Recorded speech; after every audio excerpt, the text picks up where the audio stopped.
Fue humillada delante de todos, pero transformó su dolor en la venganza más inesperada. Si te gustan historias como esta, no dejes de suscribirte a este canal. Publicamos todos los días. Continuando. El sonido de las ruedas chirriando en la grava anunció la llegada del coche. Era una Hilux oscura, ventanas polarizadas, levantando polvo por el camino de tierra que atravesaba los cañaverales en dirección a la sede de la Hacienda San Judas. Elena sintió el estómago revolverse. 24 horas antes, estaba sentada en la terminal de autobuses de Rosario, soñando con el empleo prometido en Buenos Aires. Ahora, con las manos atadas con bridas de plástico, sabía que no había ningún empleo. Sintió que el coche se detenía. El portón chirrió al abrirse. Un portón electrónico disfrazado de madera rústica.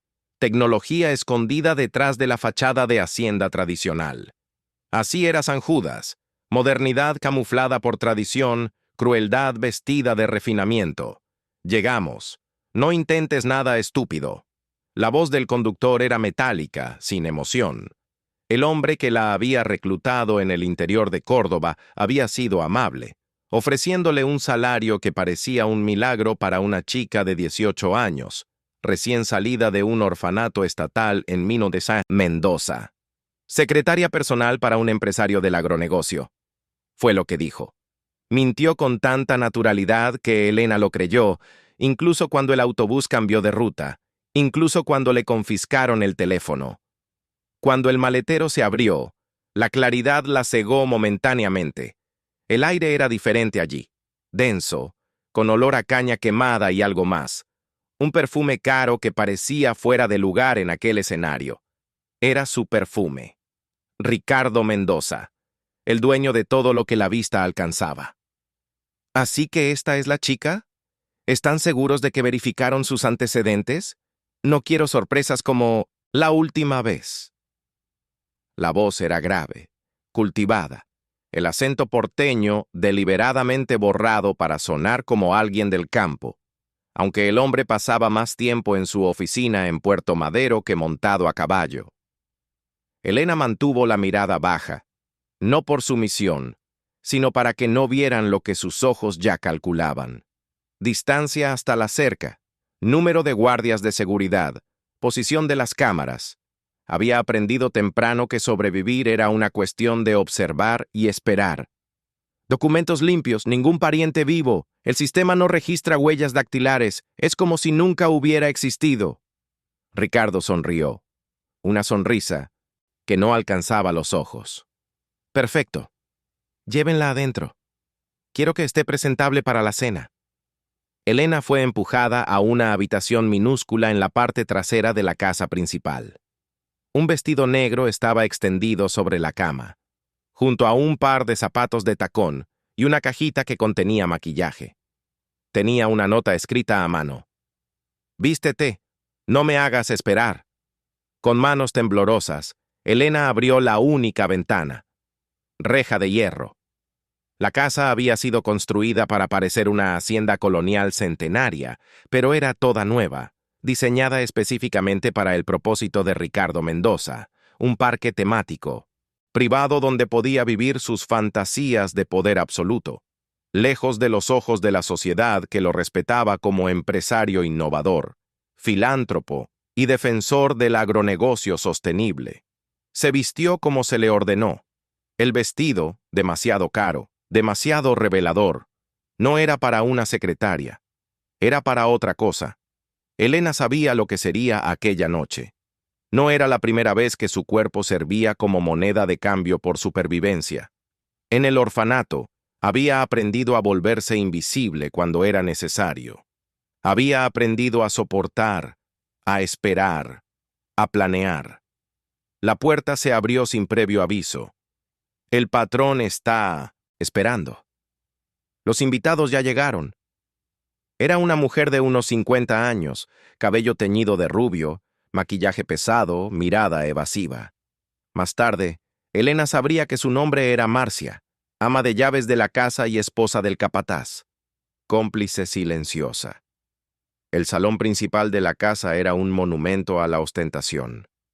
Suelo de mármol importado, lámparas de cristal, obras de arte en las paredes. Algunas que Elena reconoció de libros escolares, originales que deberían estar en museos. 5 hombres estaban sentados en sillones de cuero, bebiendo whisky en copas de cristal, mientras una mujer delgada, rubia y, visiblemente alterada por cirugías, permanecía en silencio junto a Ricardo. «Caballeros, esta es la nueva adquisición que mencioné, auténtica belleza del interior, intocada por la civilización». La voz de Ricardo rebosaba orgullo, como si presentara un trofeo de caza. Elena sintió las miradas recorriendo su cuerpo. Reconoció a aquellos hombres de titulares de periódicos y revistas de negocios. Empresarios, un político, todos miembros de lo que la prensa llamaba la élite del agronegocio argentino. Todos protegidos por dinero y poder. Espero que nuestra subasta benéfica de hoy sea tan exitosa como la del año pasado, continuó Ricardo, posando la mano en la cintura de Elena. Los fondos, por supuesto, irán a nuestra Fundación para la Preservación de la Cultura Rural. Elena entendió en ese momento que sería subastada. No como esclava oficial, eso sería demasiado ilegal incluso para ellos, sino como una experiencia.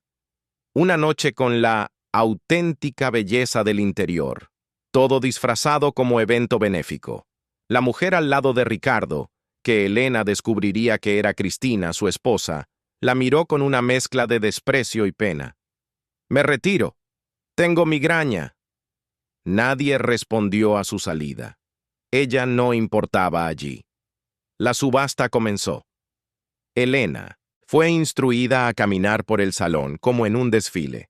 Se sintió desnuda por las miradas, violada incluso antes de cualquier toque. Las ofertas subían, 100.000, 200.000. Ricardo sonreía con cada nuevo valor anunciado. Fue el político quien ganó 350.000 pesos. Para la preservación de la cultura, brindó él mientras los otros aplaudían. Elena fue conducida a una habitación en el piso superior, instruida a esperar. Sentada en el borde de la cama, Elena no lloró. Algo dentro de ella había cambiado. El miedo cedió su lugar a una determinación fría, calculadora. Aquella no sería su vida.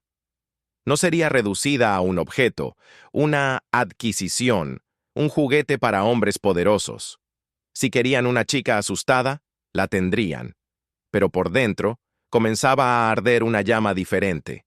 Cuando la puerta se abrió y el político entró, Elena ya había decidido, sobreviviría a aquella noche, y a todas las otras que vinieran, observaría, aprendería, descubriría los secretos de aquella casa, las vulnerabilidades de aquellos hombres, y entonces, en el momento justo, destruiría todo. 3 meses pasaron. Elena aprendió la rutina de la hacienda. Durante el día, trabajaba como empleada doméstica, limpiando, sirviendo, siendo invisible mientras absorbía información. Por la noche, cuando Ricardo recibía invitados, era transformada en atracción. Algunas veces por semana, era llevada a Buenos Aires, al ático que Ricardo mantenía para reuniones privadas. En público, él era un respetado empresario del agronegocio, filántropo, esposo devoto. En privado, un hombre que traficaba personas, manipulaba políticos y había construido su imperio sobre crímenes que nadie osaba investigar. Elena observaba, fingía sumisión, mientras sus ojos registraban contraseñas digitadas descuidadamente, conversaciones comprometedoras, nombres y fechas mencionados en reuniones a altas horas de la noche. Anotaba mentalmente cada detalle. La caja fuerte escondida detrás de un cuadro en la oficina, las llaves del archivo confidencial guardadas en un cajón falso del escritorio, las tarjetas de memoria de las cámaras de seguridad cambiadas cada 15 días. Cristina, la esposa de Ricardo, rara vez estaba en la hacienda. Prefería el ático en Buenos Aires o la casa de playa en Punta del Este. Cuando visitaba San Judas, trataba a Elena con distancia. No por crueldad, percibió Elena, sino por una incapacidad de ver la realidad. Cristina vivía en un mundo fabricado, protegida por joyas, ansiolíticos y la creencia conveniente de que el dinero de su marido venía solo de negocios, legítimos. Fue durante una de esas visitas que Elena encontró su primera oportunidad. Cristina olvidó el celular en la habitación después de una discusión acalorada con Ricardo. Elena lo tomó, lo desbloqueó usando la fecha de cumpleaños de Cristina, que había descubierto en los documentos de la oficina, y en 15 minutos creó una cuenta de email anónima, registró el número de una periodista investigativa que había visto mencionada en una revista en la mesa de centro, y se reenvió a sí misma las contraseñas de los bancos y redes sociales que encontró guardadas en el aparato. Devolvió el teléfono antes de que notaran su ausencia, colocándolo exactamente donde estaba. Primer movimiento en el tablero. En las semanas siguientes, usando los pocos momentos en que tenía acceso no supervisado a Internet en la casa, Elena comenzó a investigar el pasado de Ricardo Mendoza. Descubrió una noticia antigua sobre un incendio en la hacienda Buena Esperanza, 25 años antes. El propietario y su familia habían muerto. La propiedad fue a subasta por deudas. Comprador. Una empresa fantasma que, siguiendo el rastro burocrático, llevaba a un joven Ricardo Mendoza. La coincidencia era demasiado perturbadora. Elena necesitaba más información. La oportunidad surgió cuando Ricardo viajó a una conferencia en el extranjero. La seguridad en la hacienda disminuyó. Elena consiguió acceso a la oficina usando una llave que había moldeado secretamente con jabón. En el archivo encontró carpetas antiguas. Fotografió documentos con el celular que había tomado prestado de uno de los guardias de seguridad mientras él dormía después de beber demasiado. Los documentos revelaban una historia siniestra. Ricardo había de hecho provocado el incendio en la hacienda Buena Esperanza. El propietario, Antonio Silveira, había descubierto que Ricardo, entonces un joven ambicioso recién salido de la Facultad de Administración, desviaba dinero de Minodondecia, la cooperativa agrícola de la región. Antonio amenazó con exponerlo. Días después, el incendio accidental mató a Antonio y su esposa. Pero había más. Una mención a la hija de la pareja, Beatriz Silveira, entonces de 5 años. Oficialmente ella también había muerto en el incendio, pero un informe confidencial indicaba que su cuerpo nunca fue encontrado. El corazón de Elena se aceleró. ¿Habría una sobreviviente? ¿Alguien que pudiera confirmar la verdad sobre Ricardo Mendoza? Continuó buscando y encontró una carpeta marcada como Contingencia BS. Dentro, recortes de periódicos sobre búsquedas de una niña desaparecida, informes de detectives privados, fotos de orfanatos. Ricardo había buscado a la niña durante años, temiendo que ella pudiera un día volver y reclamar lo que era suyo por derecho. Elena fotografió todo lo que pudo y recolocó los documentos exactamente como estaban. Necesitaba descubrir qué había pasado con Beatriz Silveira. Aquella noche, mientras servía la cena a Ricardo y a un juez federal que vino a discutir negocios, Elena escuchó algo que le heló la sangre. Aquel caso antiguo, de la hacienda, está completamente prescrito, ¿verdad?, preguntó Ricardo, llenando la copa del invitado con vino carísimo. Técnicamente sí, pero si aparecen nuevas pruebas o testigos. El juez dejó la frase en el aire. Imposible, la chica está muerta. ¿Estás seguro? Nunca encontraron el cuerpo. Sí, recibí confirmación hace 15 años. Orfanato en Mendoza. Neumonía a los 10 años de edad. Asunto cerrado. Elena casi derriba la botella. Mendoza. El mismo orfanato donde había crecido. Una niña muerta de neumonía años atrás. Recordaba vagamente historias sobre una niña mayor que había muerto antes de su llegada. Las niñas más antiguas hablaban de ella como una leyenda, la niña que decía ser heredera de una hacienda, que había jurado venganza antes de morir. Aquella noche, sola en su pequeña habitación, Elena lloró por primera vez desde que había llegado a la hacienda. No de miedo o desesperación, sino de una rabia fría y determinada. No sabía si era Beatriz Silveira. Probablemente no lo era, pero ahora cargaba el legado de aquella niña perdida. Su venganza se había vuelto personal. A la mañana siguiente, Elena comenzó a implementar su plan. Durante la limpieza de la oficina, accidentalmente derramó café en los documentos que Ricardo preparaba para una reunión importante. En las semanas siguientes, pequeños accidentes comenzaron a ocurrir con preocupante frecuencia. Archivos importantes desaparecían. Emails comprometedoras eran enviados a destinatarios equivocados. Una transferencia bancaria fue duplicada, alertando a los auditores. Ricardo comenzó a volverse paranoico. Despidió a 2 asistentes sospechando de sabotaje. Nunca miró a Elena, la empleada invisible, la adquisición que no ofrecía peligro. Elena cultivaba aliados improbables. Se ganó la confianza de Doña Rosa, la cocinera anciana que trabajaba en la hacienda desde hacía décadas. Rosa había conocido a los antiguos propietarios de Buena Esperanza y sospechaba de la versión oficial del incendio. Su nieto, Pablo, trabajaba como técnico informático en Rosario y a través de Rosa comenzó a ayudar a Elena, proporcionando equipos para copiar datos de los ordenadores de Ricardo. Mientras tanto, se acercaba estratégicamente a Cristina. Notó que la esposa de Ricardo era adicta a los ansiolíticos y sufría de insomnio crónico. Comenzó a preparar tés calmantes, a ofrecer pequeños gestos de cuidado. Cristina, carente de atención genuina, bajó la guardia. «Él ya ni me mira», desahogó Cristina una noche, después de 2 copas de vino. «Solo le importa el dinero y el poder». «Usted merece más», respondió Elena, midiendo cuidadosamente cada palabra. 20 años de matrimonio. ¿Sabe lo que recibí en nuestro aniversario? Acciones. Acciones de su empresa. Cristina rió amargamente. Ni siquiera sé lo que tenemos. Él lo esconde todo en offshores, cuentas secretas. ¿Él no confía en usted? No confía en nadie. Tiene pesadillas, ¿o sabía? Grita nombres de personas. Una vez lo escuché gritar Beatriz. Le pregunté quién era, casi me golpea. Elena sintió un escalofrío.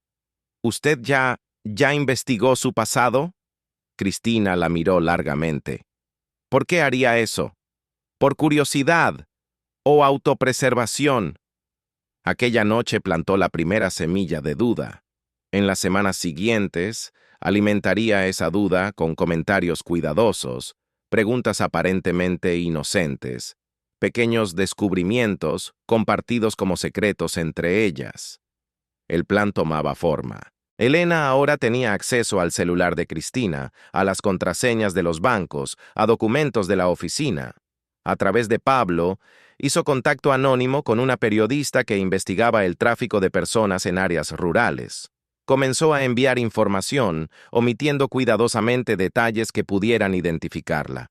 En una noche de tormenta, mientras Ricardo recibía a políticos para una reunión reservada, Elena encontró en la habitación de Cristina algo que lo cambiaría todo. Una caja de joyas escondida bajo el suelo. Dentro, entre collares y pendientes, había un broche de esmeraldas con iniciales grabadas: A.S. y M.S. Antonio. Silveira y María Silveira, los padres de Beatriz. Elena fotografió el broche, lo volvió a colocar y cerró la caja. Había encontrado la última pieza del rompecabezas, la prueba definitiva que conectaba a Ricardo con el crimen. Esa misma noche, envió todas las pruebas que había reunido a la periodista, a un fiscal federal cuyo contacto había conseguido a través de Pablo, y a un abogado especializado en derechos humanos. El cerco comenzaba a cerrarse alrededor de Ricardo Mendoza, y Elena, la chica invisible, la adquisición desechable, se preparaba para revelar su verdadera identidad, no como la heredera que él temía, sino como el instrumento de justicia que él nunca había imaginado. La primera vez que Elena vio a Lucas Mendoza fue durante una de las fiestas privadas de Ricardo en la casa de Buenos Aires. A diferencia de su padre, Lucas entró al salón con visible incomodidad, saludando formalmente a los invitados, pero manteniéndose distante de las atracciones de la noche. Era un hombre alto, de expresión seria, ojos castaños atentos que parecían evaluar a cada persona en el ambiente. Mientras Ricardo exhibía su poder como un pavo real exhibe sus plumas, el hijo permanecía reservado, casi rígido, en su contención. «Mi hijo, el idealista de la familia», presentó Ricardo, con una sonrisa que no ocultaba completamente su desprecio. «Insiste en trabajar como fiscal público cuando podría estar administrando nuestros negocios». Lucas asintió brevemente, ignorando la provocación. Sus ojos se encontraron con los de Elena por un instante. No había la acostumbrada mirada depredadora que ella conocía bien. Solo una curiosidad contenida, seguida de algo que pareció reconocimiento. Como si él percibiera instantáneamente que ella no pertenecía a aquel escenario. «Padre, necesitamos hablar sobre la fundación», dijo Lucas, alejándose de los invitados. Elena sirvió bebidas, moviéndose silenciosamente por el salón, mientras absorbía cada palabra intercambiada entre padre e hijo. La Fundación Mendoza para el Desarrollo Rural era el proyecto de responsabilidad social de la familia. En la superficie, ofrecía apoyo técnico y microcréditos para pequeños productores. Elena ya había descubierto que también servía como vehículo para el lavado de dinero y la compra de políticos locales. «El informe financiero está incompleto», insistía Lucas. «Faltan comprobantes de decenas de transacciones». «Son donaciones anónimas», interrumpió Ricardo. «No todos quieren publicidad por sus buenas acciones. O no quieren dejar rastros de sus intereses. Los auditores externos están haciendo preguntas. Yo estoy haciendo preguntas». Ricardo se acercó a su hijo bajando la voz. Elena se aproximó fingiendo recoger copas vacías. «No mezcles tu vida profesional con asuntos de familia, Lucas. Tu carrera como fiscal es un capricho que tolero. No pruebes mi paciencia». «¿Es una amenaza?». Lucas sostuvo la mirada de su padre sin retroceder. «Un consejo paternal. Hay cosas que no comprendes. Límites que no debes traspasar». La tensión entre los dos era palpable. Elena percibió que Lucas Mendoza representaba algo que no esperaba encontrar en la familia, una posible fisura en el imperio, una conciencia incorruptible que podría ser el punto débil de Ricardo. En las semanas siguientes, Elena descubrió más sobre Lucas a través de investigaciones cuidadosas y conversaciones con empleados. Graduado en Derecho por la UBA, ingresó al Ministerio Público contrariando las expectativas de su padre. Se negó a trabajar en los negocios de la familia. Se mantenía financieramente independiente con su salario de fiscal y vivía en un apartamento modesto en Palermo, lejos de la ostentación de la casa de sus padres en el barrio Parque. Más importante, Lucas coordinaba un grupo de trabajo que investigaba crímenes ambientales y trabajo análogo a la esclavitud en propiedades rurales. Su equipo ya había conseguido condenas significativas contra hacendados poderosos. La ironía era cruel. Mientras el hijo combatía crímenes en el sistema judicial, el padre los cometía impunemente. Elena percibió que Lucas podría ser tanto un aliado valioso como una complicación peligrosa. Acercarse a él significaba arriesgar todo su plan meticuloso. Por otro lado, tener un fiscal de su lado podría ser la diferencia entre justicia y represalia. La oportunidad surgió durante una de las raras visitas de Lucas a la hacienda. Elena lo encontró en la biblioteca, revisando documentos de la fundación. «¿Más café, señor?», ofreció, con el comportamiento sumiso que había perfeccionado. Lucas levantó los ojos de los papeles. «No, gracias». Entonces, tras una pausa: «¿Cuál es su nombre?». La pregunta la sorprendió. Nadie en aquella casa se preocupaba por su nombre. Elena, señor. Usted no es una empleada común, ¿verdad? Vi cómo observa todo, cómo presta atención a las conversaciones. El corazón de Elena se aceleró. ¿Había sido descubierta? Solo soy una empleada, señor. Hago lo que me mandan. Lucas la estudió por un momento. ¿Cuánto tiempo lleva trabajando para mi padre? 7 meses, señor. ¿Y antes de eso? Elena dudó. La verdad era peligrosa, pero una mentira podría ser aún más. Vine del interior de Córdoba.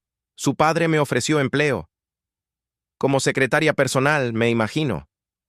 Había amargura en su voz. Elena no respondió. No era necesario. Lucas conocía las prácticas de su padre.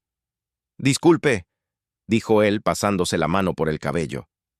No debería hacerla pasar por esto. Si necesita ayuda, de cualquier tipo... Dejó la frase en el aire. Sacó una tarjeta del bolsillo y la colocó sobre la mesa. Elena tomó la tarjeta, guardándola en el bolsillo del uniforme. Gracias, señor. Cuando salió de la biblioteca, se sintió dividida.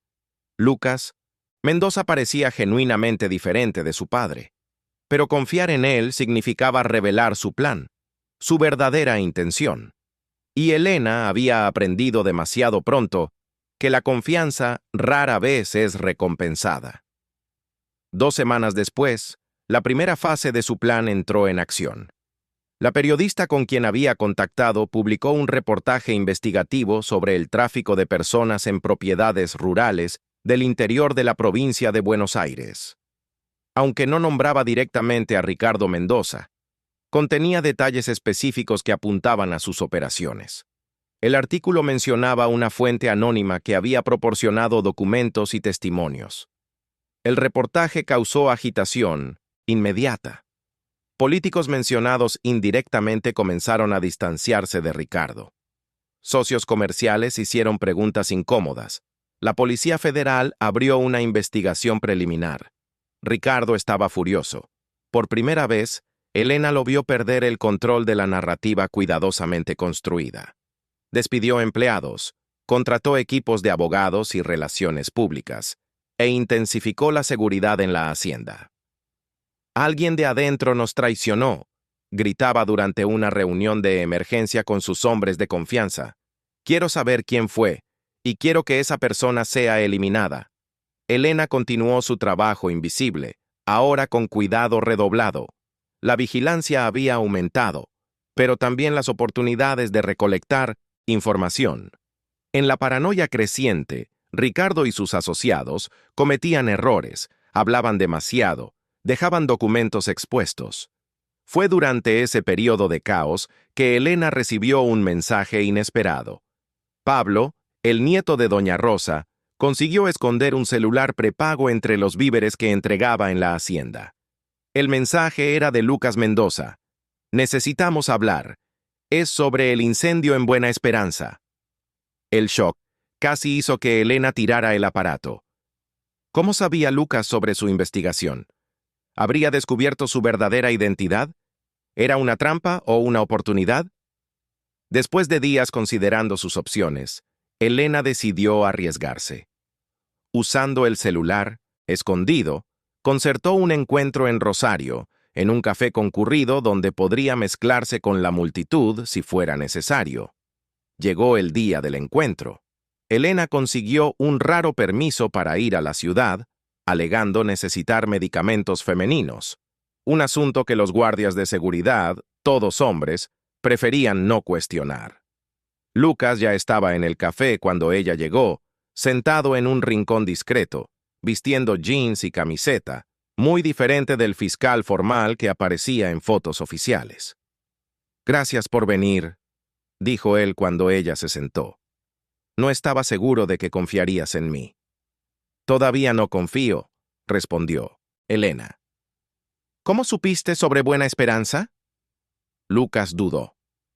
«Estoy investigando a mi padre desde hace años. Al principio era solo una sospecha sobre sus negocios. Después encontré conexiones con casos archivados, incluyendo el incendio. Fue clasificado como accidental.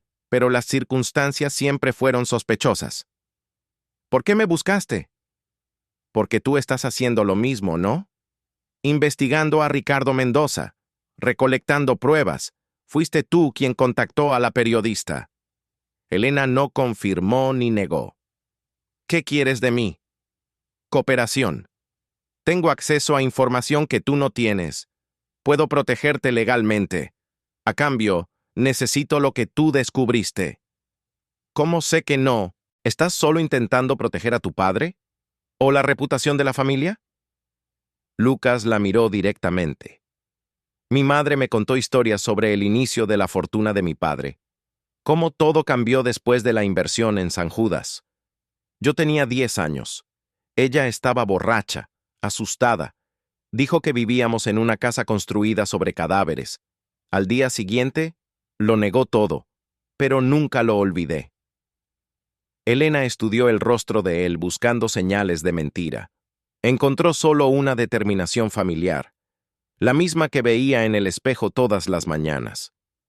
¿Qué pasó con la hija de los Silveira? Preguntó finalmente. ¿La niña que sobrevivió al incendio? Lucas frunció el ceño. No hay registros oficiales. Se cree que también murió, aunque su cuerpo nunca fue encontrado. Tu padre está seguro de que está muerta. Lo escuché decir eso a un juez. Mencionó un orfanato en Mendoza. El mismo orfanato donde creciste. No era una pregunta. Elena sintió que la sangre se le helaba. ¿Cómo sabes eso? Investigué tu pasado después de que sospeché de tu interés. No fue difícil. Elena Silva, admitida en el Hogar Santa Cecilia a los 6 años, en 1998. Padres desconocidos. Salió a los 18 en 2010. ¿Me estás acusando de ser Beatriz Silveira? No, las fechas no coinciden. Beatriz nació en 1992. Tendría 33 años ahora. Tú tienes 26. Pero creo que descubriste sobre ella en el orfanato. Quizás escuchaste historias. Elena respiró hondo. Conocía a una empleada antigua que hablaba sobre una niña que decía ser heredera de una hacienda. Las otras niñas la llamaban princesa sin corona. Ella murió antes de que yo llegara allí. Neumonía, dijeron. O quizás no murió, sugirió Lucas. Quizás alguien falsificó su muerte para protegerla. Ricardo pagaba a personas para encontrarla. Quizás otros pagaron para esconderla. La posibilidad nunca se le había ocurrido a Elena. ¿Podría Beatriz Silveira seguir viva? Y si lo estaba, ¿dónde estaría ahora? ¿Por qué esto te importa tanto? Preguntó a Lucas. Es solo un crimen más de tu padre. Porque entender lo que sucedió en Buena Esperanza es entender cómo empezó todo. El imperio, la corrupción, los crímenes. Si podemos probar que Ricardo comenzó su fortuna con un asesinato, podemos derribar todo el castillo de naipes. Elena consideró sus opciones. Lucas parecía sincero, y tenía recursos que ella no poseía. Pero confiar en el hijo de su enemigo era un riesgo enorme. Necesito tiempo para pensar, dijo finalmente. No tenemos mucho tiempo. El reportaje encendió un fósforo cerca de un barril de pólvora. Mi padre está desesperado, y los hombres desesperados son peligrosos. 3 días, prometió Elena. Me pondré en contacto. Cuando volvió a la hacienda, encontró el ambiente aún más tenso. 2 empleados habían sido despedidos. Cristina estaba en Buenos Aires, sedada después de un colapso nervioso, y Ricardo había convocado una reunión con sus principales aliados para el fin de semana. Elena continuó su rutina, sirviendo café, arreglando habitaciones, siendo invisible mientras observaba todo. En la tercera noche, después del encuentro con Lucas, estaba limpiando la oficina cuando escuchó a Ricardo por teléfono. No me importa cuánto cueste, quiero a esa periodista silenciada, y quiero saber quién es la fuente. Sí, permanentemente silenciada. La sangre de Elena se heló. Ricardo estaba ordenando un asesinato. Y probablemente sería solo el primero. Esa misma noche, usando el celular escondido, envió un mensaje a Lucas. Acepto. Nos vemos mañana.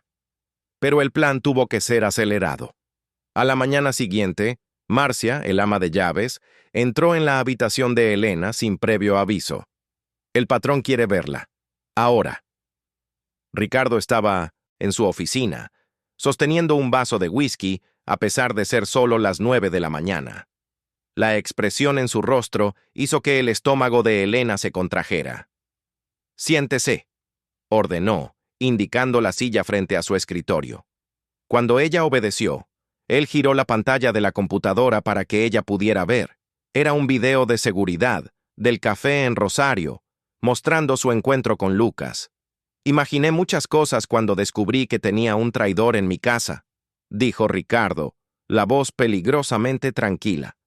«Pero nunca que serías tú confabulando con mi propio hijo». Elena mantuvo el rostro impasible, aunque su corazón martilleaba. «No entiendo, señor. No insulte mi inteligencia. ¿Qué le dijiste? ¿Qué mentiras inventaste?» «Ninguna mentira, señor. Solo la verdad sobre cómo opera sus negocios». La bofetada fue rápida y fuerte, dejando su mejilla ardiendo. Ricardo se inclinó sobre ella, su aliento caliente y agrio de alcohol. «No sabes con quién estás tratando, chica. Ya destruí a personas mucho más poderosas que tú». «¿Como los Silveira?» El nombre causó el efecto esperado. Ricardo retrocedió, el rostro pálido. «¿Cómo sabes sobre ellos?» «Lo sé todo. Sobre el incendio. Sobre la niña que sobrevivió. Sobre cómo construiste tu imperio con sangre y cenizas». Ricardo recuperó la compostura, una sonrisa cruel formándose en sus labios. «Así que descubriste mi pasado. ¿Y qué? Nadie te creería. No hay pruebas después de tanto tiempo. Está el broche de esmeraldas, ese con las iniciales AS y MS, el que Cristina guarda sin saber su verdadero significado». La expresión de Ricardo se congeló. «¿Qué más sabes?» «Todo lo que la Policía Federal sabrá pronto. Ya envié copias de todos los documentos que encontré a varias personas. Si algo me sucede, ellos sabrán exactamente dónde buscar». Era un farol, pero Ricardo no podía estar seguro. Él rodeó la mesa lentamente, como un depredador. «Eres lista, más de lo que imaginé, pero cometiste un error fatal. Confiaste en mi hijo. Lucas es débil, siempre lo ha sido, y él es, sobre todo, un Mendoza. La sangre habla más fuerte que los ideales». «¿Estás seguro de eso?» Elena mantuvo la voz firme, aunque sentía el miedo creciendo. ¿Había calculado mal? ¿Lucas la había traicionado? Absolutamente. Me llamó anoche. Me contó todo sobre tu encuentro, tus acusaciones ridículas. Viene a la hacienda hoy. Vamos a resolver esto en familia. El mundo de Elena pareció desmoronarse. Todo, su plan cuidadoso, todas las pruebas reunidas durante meses, todo arruinado por haber confiado en la persona equivocada. Ricardo llamó a los guardias de seguridad. «Llévenla al galpón de atrás. Asegúrense de que no hable con nadie. Cuando Lucas llegue, decidiré qué hacer con ella». Los hombres la arrastraron hacia afuera. Elena no resistió. Sería inútil. Su mente corría, buscando una salida, una alternativa, cualquier cosa que pudiera salvar no solo su vida, sino la posibilidad de justicia que perseguía desde hacía tanto tiempo. El galpón se usaba para guardar equipos agrícolas, oscuro, aislado, perfecto para esconder a alguien o hacer desaparecer a alguien. Elena fue encerrada en una pequeña oficina en la parte trasera, sin ventanas, solo una puerta de metal reforzado. Sentada en el suelo de concreto, apoyada en la pared fría, cerró los ojos. No para rezar o llorar, sino para pensar. Ricardo había cometido un error al dejarla viva. Mientras respirara, seguiría luchando.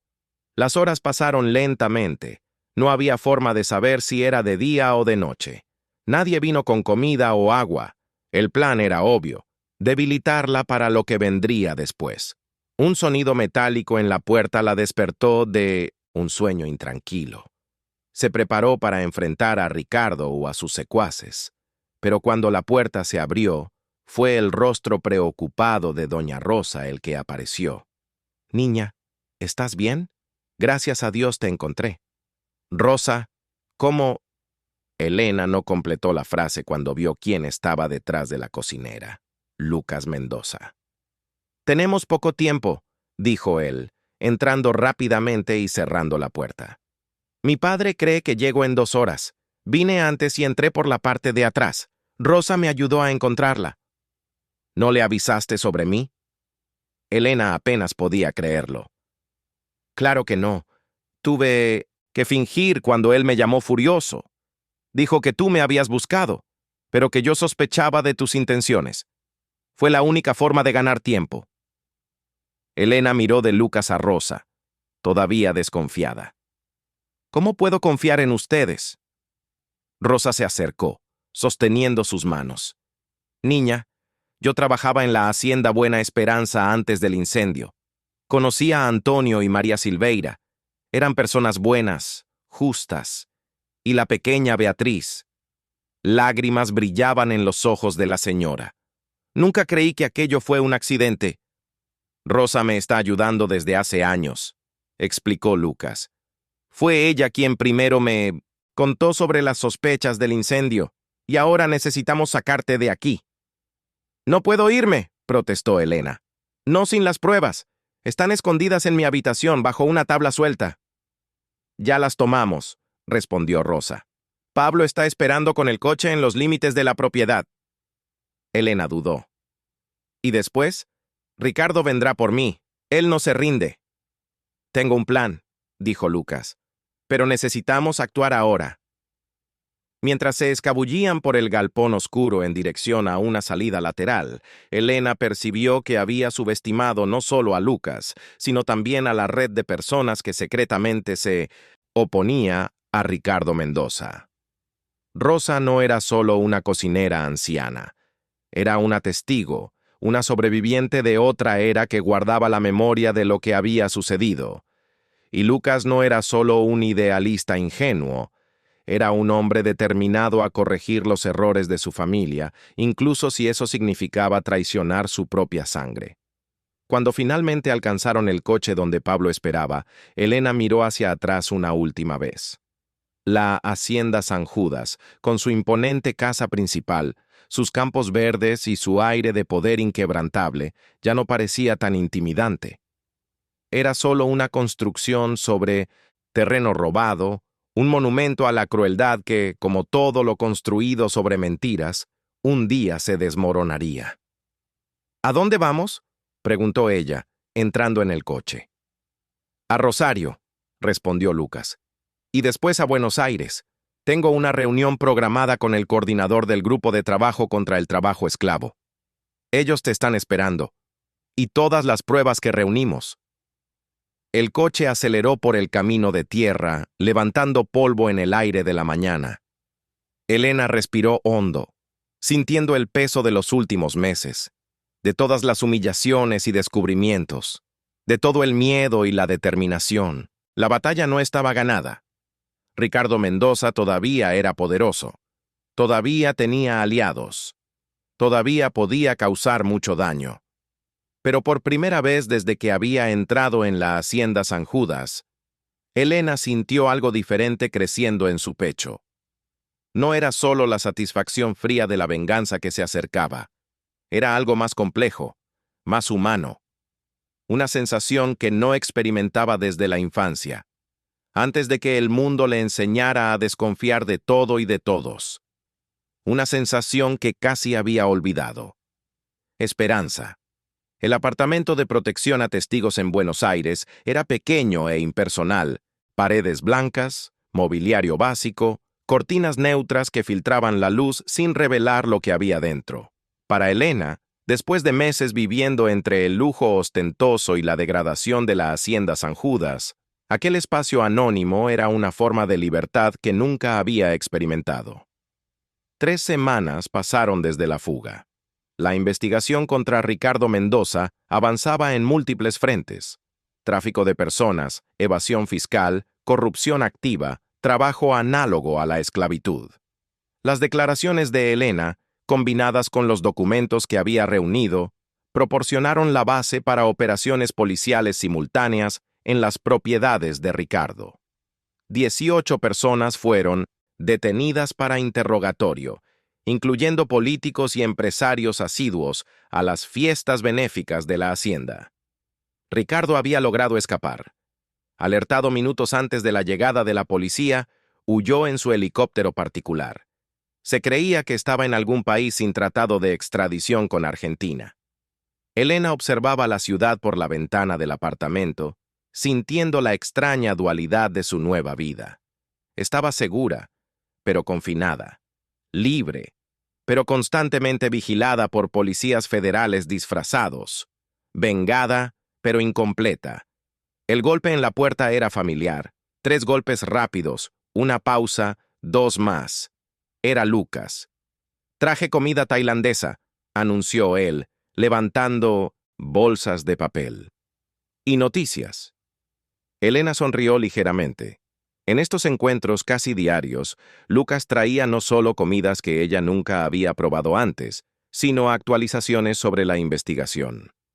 Una rutina que se había vuelto extrañamente cómoda.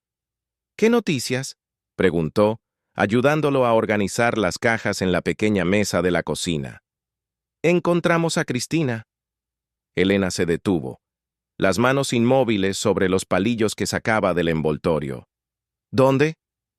«En la casa de playa en Punta del Este, escondida desde que mi padre huyó». Lucas se sentó sirviéndose pad thai. «Ella está cooperando, parcialmente». «¿Qué significa eso?» «Está dispuesta a testificar sobre los crímenes relacionados con el tráfico de personas, las fiestas, los sobornos, pero niega saber nada sobre Buena Esperanza o el incendio». Elena absorbió la información mientras probaba la comida picante. «Ella está mintiendo. El broche de esmeraldas estaba con ella». Broche que convenientemente desapareció, así como varias otras pruebas físicas que podrían conectar directamente a Ricardo con el incendio. Lucas se pasó la mano por el cabello, gesto que Elena ya identificaba como señal de frustración. Sin esas pruebas, y con el principal sospechoso fugitivo, el caso del incendio podría nunca ir a juicio. Entonces él gana al final. La constatación era amarga. Pierde el imperio, pero escapa de la justicia por el crimen que inició todo. No necesariamente. Lucas la miró intensamente. «Hay otra cosa que necesitamos discutir». «¿Qué?» «Beatriz Silveira». Elena sintió un escalofrío recorrer su espalda. Aquel nombre se había vuelto casi místico para ella, la niña perdida, la heredera desaparecida, el fantasma que atormentaba a Ricardo Mendoza. ¿Qué hay de ella? Estuvimos investigando registros antiguos del orfanato en Mendoza. Descubrimos algo intrigante. Lucas hizo una pausa, eligiendo cuidadosamente las palabras. Hubo de hecho una niña registrada como fallecida por neumonía en 1998. Pero las fechas no coinciden con la edad que Beatriz tendría, y hay inconsistencias en el certificado de defunción. Elena sintió su corazón acelerarse. ¿Estás diciendo que fue una muerte forjada? ¿Para protegerla? Posiblemente. Y hay más. Una empleada jubilada del orfanato confirmó que, aproximadamente en la misma época, una niña fue retirada secretamente de la institución, llevada por una mujer que se identificó como tía de la niña. ¿Quién era esa mujer? Estamos intentando descubrirlo. Pero lo más interesante es lo que encontramos en los registros de la nueva identidad que pudo haber sido creada para Beatriz. Una niña admitida en el sistema bajo circunstancias sospechosas, con documentación mínima, aproximadamente un mes después del supuesto fallecimiento. Elena sintió la garganta seca. ¿Cuál era el nombre de esa niña? Lucas la miró fijamente. Carolina Santos. La revelación golpeó a Elena como un impacto físico. Carolina Santos. El nombre de su mejor amiga en el orfanato. La niña callada e intensa que pasaba horas dibujando casas grandes con jardines, que tenía pesadillas con fuego, que hablaba de un hombre malo que quería lastimarla. Carolina. que había salido del orfanato a los 16 años, determinada a estudiar derecho, que había prometido volver a buscar a Elena cuando tuviera los medios, que había desaparecido completamente 2 años después, sin dejar rastros. «Tú la conociste», dijo Lucas, no como pregunta, sino como constatación. Elena asintió, incapaz de hablar inmediatamente. Los recuerdos se atropellaban en su mente. Carolina enseñándole a leer, Carolina contándole historias sobre una hacienda mágica, Carolina jurando que un día recuperaría lo que era suyo por derecho. Ella era mi amiga, mi hermana, finalmente logró decir. Nunca imaginé. ¿Cómo pude no darme cuenta? ¿Ella nunca te contó sobre su pasado? No directamente. Tenía fragmentos de recuerdos que compartía en cuentos, como si fueran historias inventadas. Hablaba de un lugar llamado Esperanza, de árboles frutales, de un broche de esmeralda que pertenecía a la princesa de la historia. Elena respiró hondo. Pensé que era todo imaginación. Pero tú la buscaste después de que saliste del orfanato, dedujo Lucas. Por años. Cuando supe que había desaparecido, visité todos los lugares que ella mencionó. Hablé con personas que la conocieron en la facultad. Nadie sabía a dónde había ido. Lucas extendió la mano sobre la mesa, tocando ligeramente la de Elena. El contacto era vacilante, cauteloso, pero reconfortante. Estamos rastreando los movimientos de Carolina en los últimos años. Hay indicios de que estuvo investigando la misma historia que tú, pero desde otro ángulo. Mientras tú buscabas justicia a través de la exposición de los crímenes actuales de Ricardo, ella parece haber seguido el rastro del dinero y de los documentos relacionados con la propiedad original. ¿Crees que está viva? La esperanza era casi dolorosa. Creo que sí. Y más. Creo que ella puede haber encontrado pruebas definitivas sobre el incendio. Pruebas que Ricardo nunca logró destruir completamente. Elena sintió una renovada determinación creciendo dentro de sí. La lucha no había terminado. Carolina, Beatriz, estaba en algún lugar continuando la misma batalla por justicia y verdad. Y ahora, Elena tenía recursos, aliados y conocimiento para encontrarla. ¿Qué podemos hacer? Lucas sonrió, una sonrisa cansada pero genuina. Seguir buscando. Y hay una pista que puede ser prometedora. El último registro de Carolina fue en Cartagena de Indias, hace 3 años. Estaba investigando documentos antiguos en el registro civil regional. Documentos relacionados con una propiedad rural llamada Vista Hermosa. ¿Vista Hermosa? Elena frunció el ceño. El nombre es similar a Buena Esperanza. Exacto.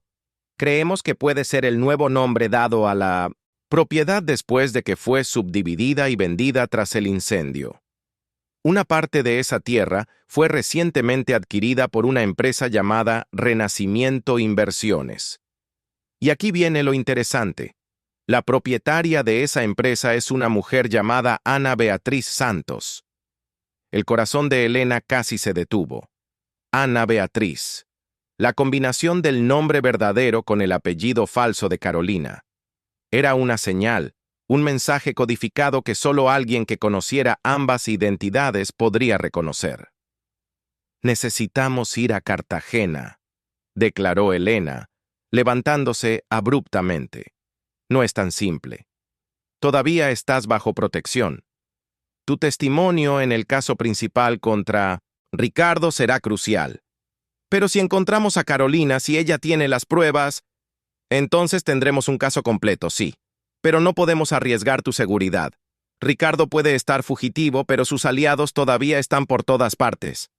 Elena encaró a Lucas, viendo en él no solo al fiscal cauteloso, sino al hombre que había arriesgado su carrera, su relación familiar y posiblemente su vida para ayudarla. En los últimos meses, él se había vuelto más que un aliado. Se había vuelto... ¿Qué? ¿Un amigo? ¿Algo más? Elena apartó ese pensamiento incómodo.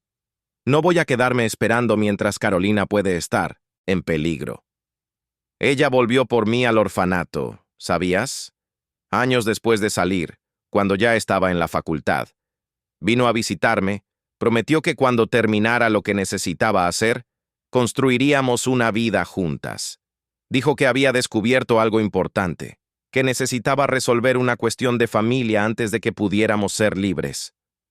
Elena sintió lágrimas quemando en sus ojos. No la abandonaré ahora. Lucas la estudió por un largo momento antes de asentir lentamente. Tenemos que ser extremadamente cautelosos. Puedo conseguir autorización para un viaje investigativo, pero necesitaremos disfraces, protección constante, y solo podemos quedarnos allí por tiempo limitado. 2 semanas después, Elena desembarcaba en el Aeropuerto Internacional de Cartagena de Indias. Estaba irreconocible, cabello corto y teñido de castaño claro, gafas de montura gruesa, ropa discreta que en nada recordaba a la joven que había trabajado en la hacienda de Ricardo o incluso a la testigo protegida de Buenos Aires. Lucas la acompañaba, también disfrazado, haciéndose pasar por su marido. 2 agentes federales lo seguían a distancia, monitoreando cualquier movimiento sospechoso. El calor húmedo de Cartagena abrazó a Elena al salir de la terminal climatizada. Aquella ciudad, con sus puentes sobre ríos, sus edificios antiguos y modernos conviviendo lado a lado, su ritmo diferente al de Buenos Aires, parecía un mundo aparte, un buen lugar para empezar de nuevo, un buen lugar para esconderse. Se hospedaron en un hotel discreto en el barrio de Boca Grande, no muy lejos de la playa, pero tampoco llamativo. La habitación tenía 2 camas individuales, un arreglo que ambos fingieron ser perfectamente natural, aunque la tensión no nombrada entre ellos crecía cada día. La investigación comenzó por el registro civil, donde Carolina había sido vista por última vez. El empleado más antiguo recordaba vagamente a la muchacha callada que investigaba registros de Minondelsheim, tierras antiguas. Según él, ella venía regularmente durante semanas, copiando documentos, tomando notas, hasta que simplemente dejó de venir. Recuerdo que estaba particularmente interesada en registros de desmembramiento de haciendas en la región metropolitana, comentó el señor. Propiedades que fueron subdivididas en los años 90. El siguiente paso fue visitar la dirección registrada de Renacimiento Inversiones. Era una pequeña oficina en un edificio comercial en el centro, aparentemente inactiva. La secretaria del piso informó que la empresa rara vez abría, pero que la propietaria pasaba ocasionalmente para recoger correspondencia. ¿Cómo es ella?, preguntó Elena, intentando controlar la ansiedad en su voz. Una mujer hermosa, de unos 30 años, discreta, siempre seria, cabello largo, oscuro, usa gafas la mayoría de las veces. La descripción podría ser de Carolina, pero también de cientos de otras mujeres. Elena intentó no emocionarse demasiado. Fue en el tercer día en Cartagena que tuvieron la primera pista concreta. Elena descubrió, a través de un periódico local antiguo digitalizado, una pequeña nota sobre la inauguración de un proyecto habitacional en un área anteriormente ocupada por parte de la antigua Hacienda Vista Hermosa. El proyecto era financiado por una asociación entre Renacimiento Inversiones y una cooperativa habitacional local. El nombre del proyecto, Residencial Nueva Esperanza. Es ella. Elena se sintió mareada con el descubrimiento. Esperanza. Es como ella siempre llamaba al lugar en los cuentos que me contaba. Lucas asintió. El simbolismo es demasiado fuerte para ser coincidencia. Visitaron el residencial aquella misma tarde. Era un conjunto de pequeñas casas adosadas, simples pero dignas, organizadas en formato circular alrededor de una plaza central con parque infantil y huerta comunitaria. Una placa discreta en la entrada mostraba el nombre del proyecto y sus patrocinadores. Mientras caminaban por la plaza, fingiendo ser una pareja interesada en vivir allí, una señora anciana se acercó, curiosa con los visitantes. Buscando casa, todas ya están ocupadas, pero de vez en cuando alguna familia se muda. Elena sonrió gentilmente. En realidad, Estamos buscando a la responsable del proyecto. ¿Ana Beatriz Santos? Somos antiguos amigos. La señora los estudió por un momento, como si evaluara sus intenciones. Doña Ana no vive aquí. Ella viene cada semana a traer libros para la biblioteca comunitaria y a verificar cómo están las cosas, pero su finca queda en las afueras, cerca del antiguo caserón. ¿Cuál caserón?, preguntó Lucas. La sede de la antigua hacienda. Solo quedan ruinas. Ahora. Doña Ana compró el terreno hace unos años, pero no derribó nada. Dijo que es importante preservar la memoria, incluso cuando es dolorosa. El corazón de Elena se aceleró. Era definitivamente Carolina. Su forma de pensar, su manera de transformar el pasado en lección, no en carga. ¿Usted sabe cómo podemos encontrarla? De nuevo aquella mirada evaluativa. ¿Quiénes son ustedes de verdad? Elena decidió arriesgarlo todo. Soy Elena, del Hogar Santa Cecilia, en Mendoza. Ella me llamaba hermanita. Los ojos de la señora se abrieron de par en par en reconocimiento. Tú eres la niña de sus historias. La que se quedó atrás. Sí. Elena apenas podía hablar a través del nudo en su garganta. La he estado buscando durante mucho tiempo. La señora asintió, aparentemente satisfecha. Vengan conmigo. La siguieron hasta una pequeña casa en el extremo del conjunto. Dentro, la señora, que se presentó como Doña Concepción, tomó un teléfono antiguo y marcó un número. Habló brevemente, mencionando visitantes especiales, y luego colgó. Ella vendrá hoy por la noche. Pidió que esperen aquí. Y... Doña Concepción dudó. Pidió preguntar si todavía tienes aquella muñeca de trapo que ella te hizo. Elena sintió lágrimas corriendo libremente por su rostro. La muñeca de trapo con vestido azul y cabello de lana negra. El único regalo que Carolina había logrado darle antes de partir del orfanato. Elena la había guardado hasta que la tela se desgastó por completo. Dile que la muñeca se deshizo, pero que guardo cada pedacito en el corazón. Doña Concepción sonrió. Ella sabrá que eres tú. Las horas siguientes fueron las más largas en la vida de Elena. Lucas intentó distraerla con conversaciones ligeras, pero su mente estaba fija en un único pensamiento: reencontrar a Carolina. Reencontrar la parte de su vida que había sido arrancada, la única persona que había representado una verdadera familia. La noche ya había caído cuando escucharon un coche estacionarse afuera. Elena se levantó, temblorosa. Lucas apretó su mano brevemente, un gesto silencioso de apoyo, antes de apartarse para darle espacio.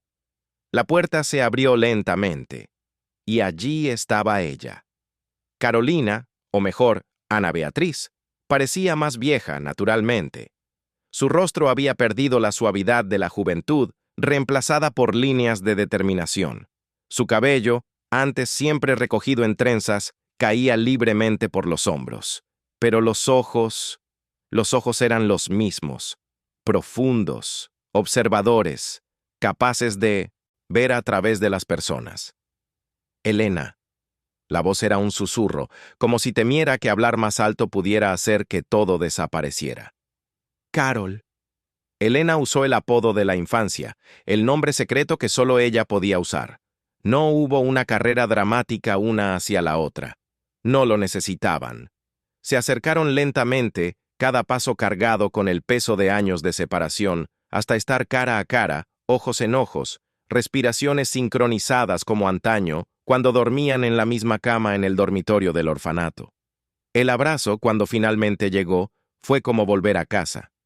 «¿Me encontraste?», dijo Carolina, todavía abrazada a Elena. «Dejaste pistas para que yo pudiera encontrarte», respondió Elena. «Esperanza, nueva esperanza». Carolina se apartó lo suficiente para mirar el rostro de Elena, estudiando los cambios que los años habían traído. «Estuviste en su hacienda. Enfrentaste a Ricardo». No era una pregunta, era una constatación. «¿Cómo sabes?» «He estado monitoreando las noticias.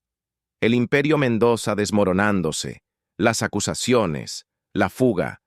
Sabía que solo podía ser obra tuya. Una sonrisa de orgullo iluminó su rostro. Siempre dije que tú eras la fuerte de nosotras dos. Elena negó con la cabeza. Tú eres la que sobrevivió, la que reconstruyó todo.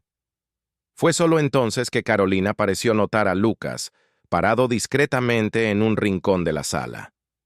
¿Y tú quién eres? Su tono era cauteloso, protector. Lucas Mendoza.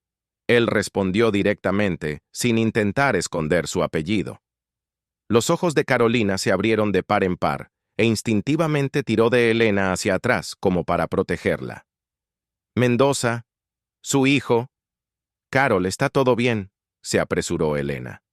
Lucas nos ayudó. Él es fiscal federal. Ha estado investigando a su padre desde hace años. Fue él quien me ayudó a escapar de la hacienda. Carolina estudió a Lucas, largamente, la desconfianza evidente en sus ojos. ¿Por qué? ¿Por qué traicionar a tu propia familia? Lucas sostuvo su mirada sin vacilación. Porque algunos crímenes son imperdonables. Porque la justicia es más importante que la lealtad familiar. Porque... Miró brevemente a Elena. Porque a veces encontramos nuestra verdadera familia en las personas que elegimos, no en las que la sangre nos impone. Algo en la mirada de Lucas, en la sinceridad de sus palabras, pareció convencer a Carolina. Ella se relajó visiblemente, aunque todavía mantenía una distancia cautelosa. «Vengan conmigo. Hay algo que necesitan ver». Siguieron a Carolina hasta su coche, un jeep simple y resistente, apropiado para caminos de tierra. Durante el trayecto fuera de la ciudad, ella explicó cómo había reconstruido su vida después de huir del orfanato. Conseguí una beca para la Facultad de Derecho. Trabajé como pasante en un estudio especializado en disputas de tierras. Todo parte del plan. Necesitaba entender el sistema para poder usarlo contra Ricardo. Su voz era tranquila, metódica, como quien relata una estrategia de ajedrez. Cuando supe que él me estaba buscando activamente, tuve que desaparecer de nuevo. Cambié mi nombre, mi apariencia, vine al Caribe, lejos de sus ojos. ¿Cómo conseguiste comprar las tierras?, preguntó Lucas. Lentamente. Usé el dinero que gané trabajando como abogada para comprar primero una pequeña parte, después otra, siempre a través de empresas diferentes, nombres diferentes, armando el rompecabezas de vuelta, pieza por pieza. La carretera se volvió más accidentada, adentrándose en área rural. Finalmente, el jeep se estacionó frente a lo que parecía ser una modesta finca. Una casa de un piso, construida en estilo contemporáneo pero con materiales tradicionales, ladrillos a la vista, madera reciclada, tejas antiguas. Alrededor, un huerto y un jardín cuidadosamente mantenidos. «Bienvenidos a Nueva Esperanza», dijo Carolina, conduciéndolos adentro. El interior de la casa era sorprendentemente acogedor. Estanterías repletas de libros cubrían una pared entera. Fotografías enmarcadas mostraban paisajes, personas trabajando la tierra, niños jugando en lo que parecía ser el residencial que habían visitado. Ninguna foto personal, notó Elena, como si Carolina o Ana Beatriz todavía temiera dejar rastros muy evidentes de su identidad. Deben estar cansados y hambrientos, dijo ella, dirigiéndose a la cocina. Voy a preparar algo mientras conversamos. Mientras Carolina preparaba una comida sencilla, Elena y Lucas contaron todo. La investigación inicial, los meses en la hacienda, los descubrimientos, la fuga, el estado actual del caso contra Ricardo. Él aún escapó de la justicia por el crimen original, concluyó Lucas. Por el incendio que mató a tus padres. Sin pruebas físicas directas que lo conecten con el crimen, será difícil reabrir el caso después de tanto tiempo. Carolina sirvió la comida. Una caldereta de mariscos con puré de yuca y farofa, antes de responder. ¿Y si te dijera que tengo esas pruebas? Elena y Lucas intercambiaron miradas sorprendidas. ¿Qué tipo de pruebas?, preguntó Elena. El diario de mi madre. Documentos que mi padre escondió antes del incendio. ¿Y algo? Aún más importante. Carolina hizo una pausa, sirviéndose agua. Una confesión. ¿Una confesión? Lucas se inclinó, el interés profesional mezclándose con la curiosidad personal. ¿De quién? De Martín, el capataz que trabajó para mi padre y después para Ricardo, el hombre que prendió fuego a la casa siguiendo órdenes directas de tu padre. Carolina miró directamente a Lucas. Él me buscó hace 5 años. Estaba muriendo de cáncer, queriendo limpiar su conciencia. Grabé su testimonio completo. Le hice firmar una confesión autenticada en la notaría. Lucas parecía aturdido. ¿Por qué nunca entregaste esto a las autoridades? Porque no quería solo la condena de un capataz. Quería al autor intelectual. Y sabía que Ricardo era demasiado poderoso. Tenía políticos y jueces en el bolsillo. Necesitaba construir un caso incontestable contra todo su imperio, no solo por un crimen antiguo. Entonces esperaste todos esos años, completó Elena, comprendiendo finalmente.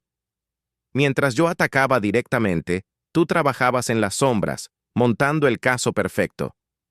Carolina asintió. Y reconstruyendo lo que él destruyó. Usando el dinero que gané para comprar de vuelta las tierras, para crear el residencial para familias sin hogar, para restaurar lo que quedaba de la propiedad original. Después de la comida, Carolina los llevó a una oficina en la parte trasera de la casa. De una pared falsa, retiró una caja fuerte empotrada. Dentro, documentos cuidadosamente preservados, una memoria USB, fotografías antiguas y lo que parecía ser un diario con cubierta de cuero desgastada. Aquí está todo. Suficiente para reabrir el caso del incendio y conectarlo directamente a Ricardo. Junto con las evidencias que ustedes ya reunieron sobre los crímenes recientes, será imposible para él escapar, no importa en qué país esté escondido. Lucas examinó los documentos con creciente admiración. Esto es extraordinario, un caso meticulosamente construido durante décadas. Elena observaba a Carolina, sintiendo una mezcla de orgullo y tristeza. ¿Por qué no me buscaste después de que saliste del orfanato? ¿Por qué me dejaste creyendo que habías desaparecido? Carolina sostuvo las manos de Elena entre las suyas. Para protegerte. Ricardo todavía me buscaba activamente. Si yo mantenía contacto, él podría usarte para encontrarme. Fue la decisión más difícil que he tomado. Pero volviste a visitarme una vez. Y casi nos comprometí ese día. Carolina sonrió tristemente. No pude resistir. Necesitaba verte, asegurarme de que estabas bien. Después de eso, juré que solo volvería cuando fuera seguro para ambas. Pasaron la noche entera conversando, llenando los años perdidos, compartiendo historias, reconstruyendo la conexión que ni el tiempo ni la distancia habían logrado borrar completamente. Lucas observaba la interacción de las dos con una sonrisa discreta, como si presenciara algo precioso y raro. Por la mañana, los tres habían elaborado un plan. Unirían las evidencias, las pruebas de Carolina sobre el incendio y las pruebas de Elena sobre los crímenes recientes.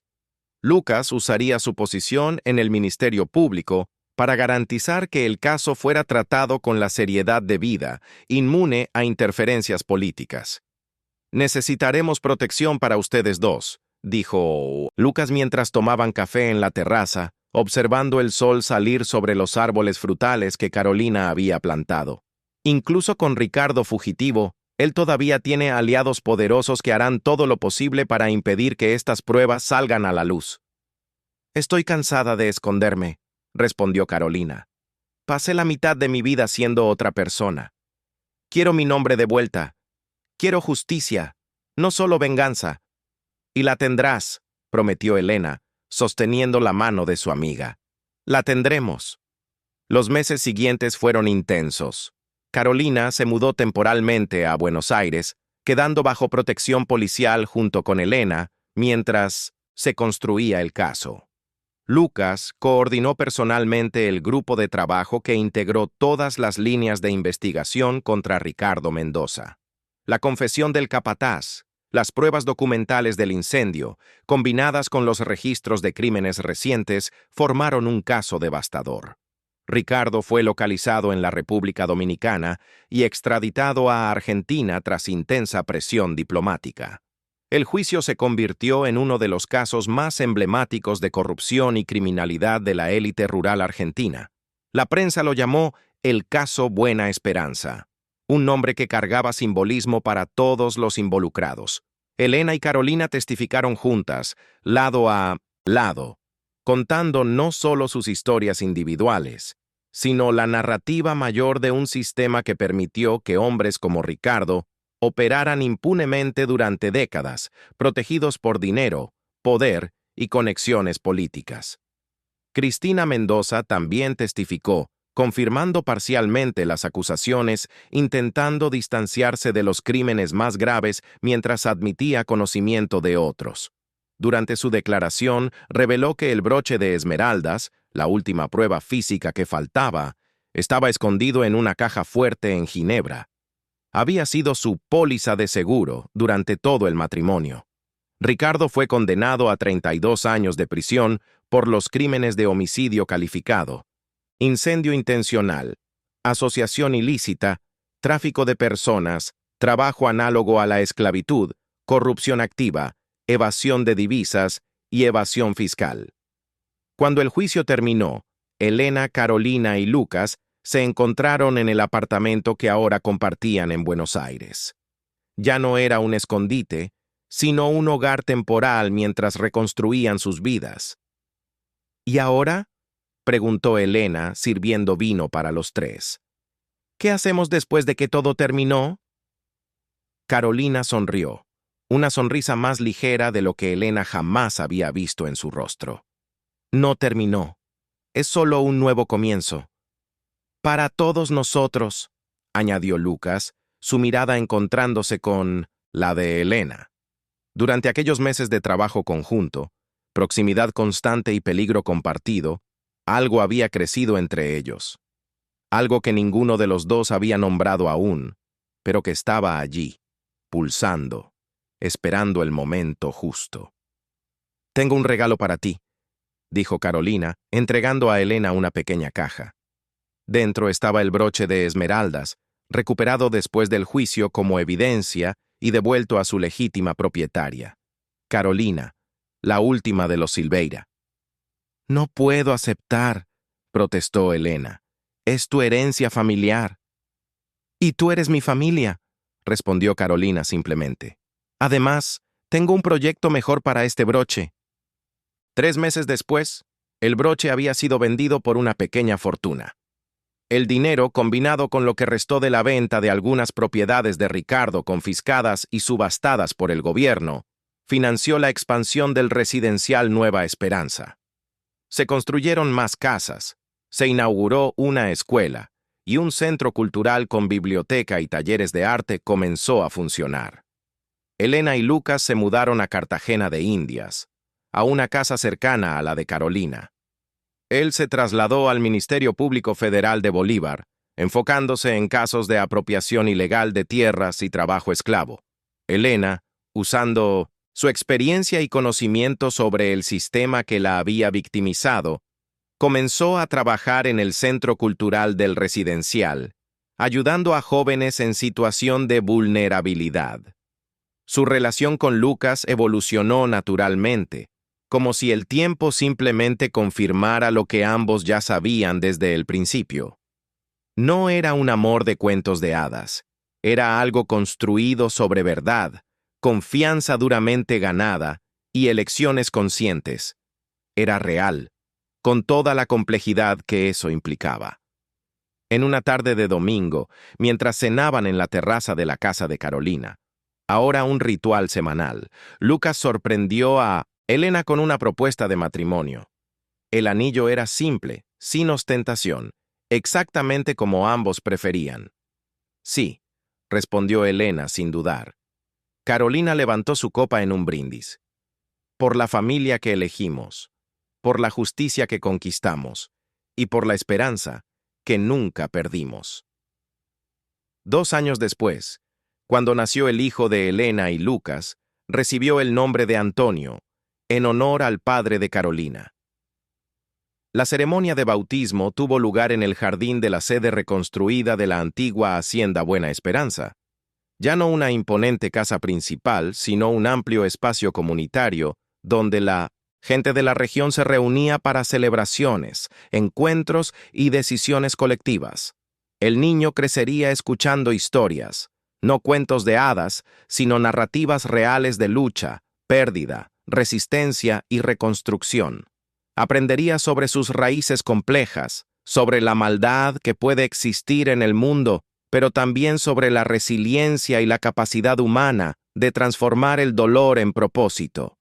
Y cuando cumpliera 5 años, recibiría de regalo una muñeca de trapo con vestido azul y cabello de lana negra, hecha por las manos de su tía Carolina, un símbolo de las historias que unían pasado y futuro, de las promesas que fueron mantenidas incluso en las circunstancias más difíciles.